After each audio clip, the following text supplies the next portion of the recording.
Papa Wayo, everybody say yo. Shake your soul like way back in the day, yo. Now, who is the cat at Armani buying wares? And the tourist asking him, hey, do you work here, Mr. Nigger? Nigger, nigger. Let me say a disclaimer. I do not own the rights to this song. I am simply quoting a couple of bars from one of my favorites from The Black on Both Sides by Mighty Most because it is definitely appropriate for this version of Ask a Black Woman. How do you feel about being treated like a nigga? Okay? So, I don't know what's going on with my light. Let me get this out the way. Thank you for tuning in to Ask a Black Woman. And go ahead and subscribe if you haven't already. And I look forward to some comments. So let's get into it. Listen, a friend of mine and we went to the LA Opera. We had tickets to the LA Opera because yours truly is singing with a Spanish opera group this season. And so I get tickets to go see. So I had a plus one. She was my plus one. Additionally, in the intermission, I get free. I'm so sorry about the lighting. I get to go to our special section for free beverages and snacks. So we get off the elevator to go to this area where we get the free hookup. And a white lady and her friend stopped us the moment we got off the elevator and asked us to point her to the blah, blah, blah. Like she, out of everybody in the room, she looked at the two black women and assumed we were the help. And then I gave her this look like, and then I looked at Chanel and looked back, and then it dawned on her, ooh, you don't work here. No, I don't. And we skipped, but we were still soaking in that brief moment. What just happened? Like out of all the people in the room, you landed on the two black girls who got off the elevator. And of course, you saw black and you saw help. You saw Mr. Nigger. And I gotta say, first of all, if you had saw me, a sister was dressed. I didn't have on a vest with a white shirt and nothing like that. There's no way you could have mistaken me as assistance, help, whatever. Matter of fact, my friend is a lawyer. So I had to be help. Not a performer. Nothing like that. And I didn't have nothing witty to say. All I had was a sister girl look like. Excuse me. And that really, that's why I recited Mighty Moses' song. Black on Both Sides came out, I think it's like 98, 99. And trying to give y'all some light here. 98, 99. It was true in 99. It was true in 1899. It's still true in 2017. Apparently, I must be the help. Right.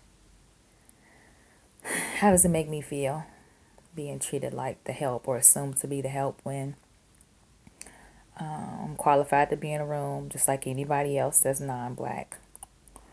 Am I surprised? Unfortunately, no.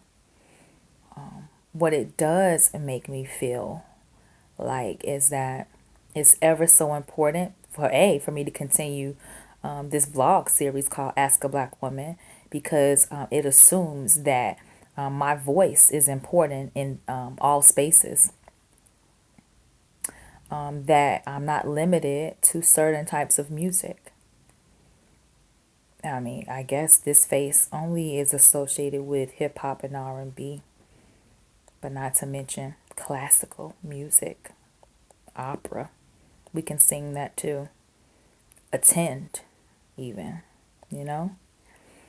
So it makes me want to tell all of my people to assert yourselves in the most unlikely spaces. So if you are curious about or have a knack for things that are not typically associated, that's why I love the fact that, we have our Tiger Woods, that kill in things like golf, or our Venus and Serenas that kill in tennis, or we have our opera singers that kill in those arenas, or we kill in gymnastics, ballet, your Misty Copelands.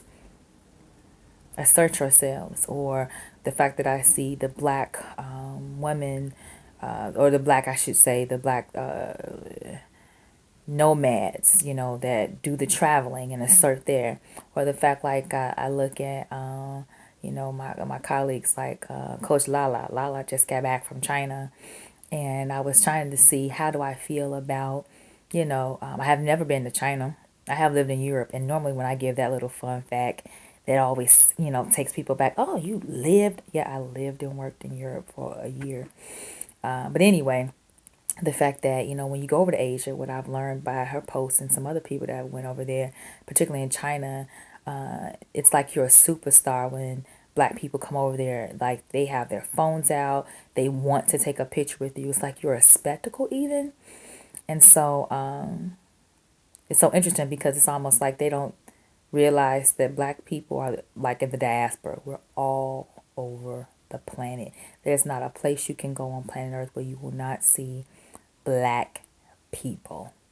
We are everywhere, and we speak every language. Let me assert that too, because I was at actually performing for a Dias de los Muertos event just over a week ago. And afterwards, I went to the exhibit they have for it. And the guy exclaimed, I think he thought he was complimenting me, but he was kind of condescending. He said, man, let me just give you big ups because you was, singing in Spanish better than I can. Because he was, quote unquote, obviously, Hispanic, so to speak. And I looked at him like, I'm like, are you kidding me? Like, black people don't speak Spanish? Now I'm nowhere near fluent in it. But I do recall, this was an eye opener for me, when Henry Louis Gates did his series. I can't remember the exact title, but you might be familiar with it.